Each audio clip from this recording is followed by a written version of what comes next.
WEFUNK. We funk. And I guess really residencies, kind of the specialty of the Beacon, like I mentioned, kind of with its smaller capacity size, where you're sitting at like a less than 3,000, 25 to 2,800.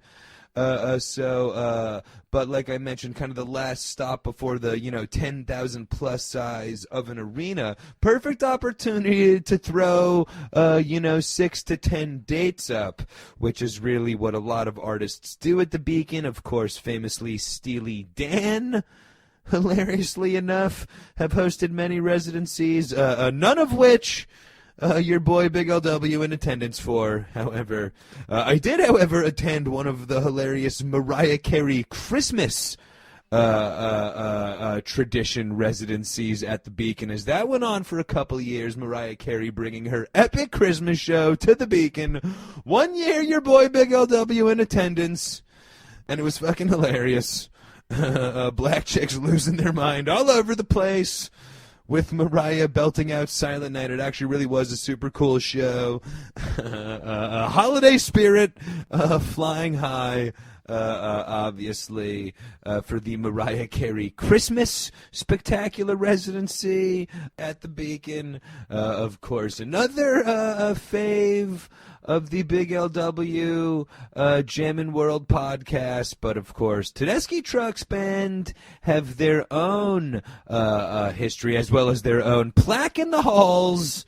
As I guess just this last run, Tedeschi Trucks officially getting a plaque in the halls of the Beacon after their 34th through 39th performance at the Beacon, and over 100,000 tickets sold after debuting at the theater in 2011. All right, 3 shows in 2012, up to the current, 6-show structure ever since 2016.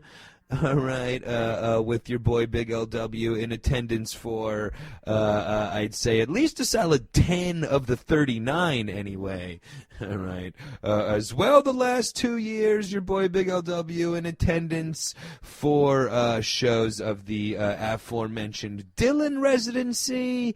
And then, of course, there was the Allman Brothers, who, of course, probably the most synonymous name, perhaps, with any venue in the history of New York City. Nothing says spring is here like the Brothers at the Beacon, where from 89 to 2014, the Allman Brothers played 238 shows at the Beacon Theater, all right, from 92 to 2012, all right, so for 20 years, minus 2010, where, like I mentioned, the theater was closed for renovations, and I believe the Allman Brothers went up to the United Palace Theater in Harlem, but anywhere from 10 to 20 shows every March over the course of that 20-year span. They as well recorded Peekin' at the Beacon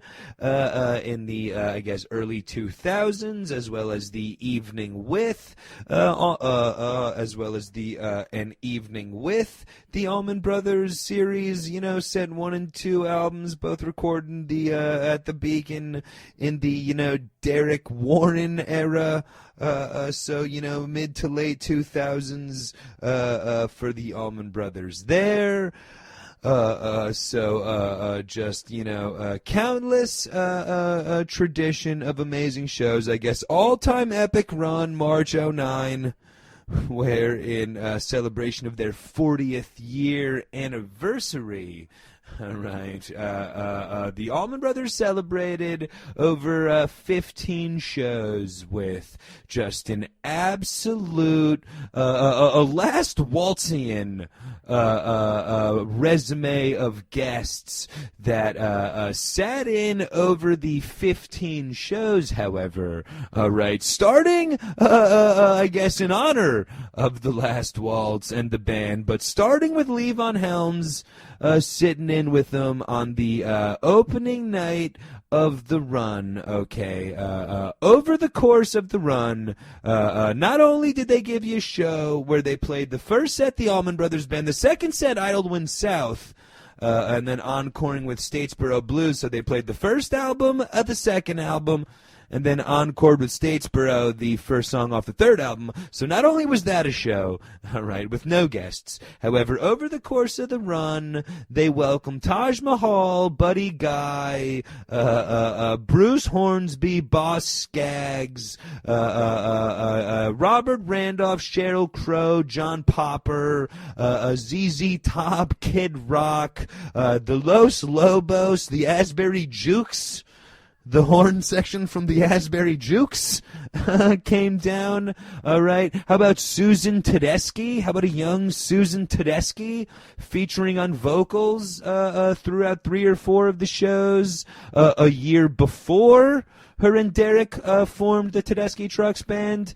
So just an absolute amazing list of guest spots. Not even mentioning a couple of the headliners, as early in the run was the famous Trey and Page sit-in, as the Fish Brothers took the stage, covering I Know You Rider by the Grateful Dead into Elizabeth Reed in one of the all-time classic Beacon sit-ins.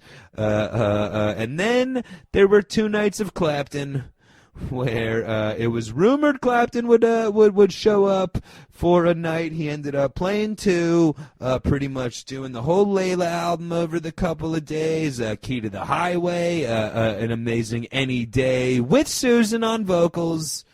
And then all ending with another one of the all-time legendary Beacon sit-ins, where Bobby and Phil opened up set number 2 with a sugary I Know You Rider Franklin's Tower segue that set the Beacon on fire after Chuck Leavell returned with the boys to sit in the first set, mind you.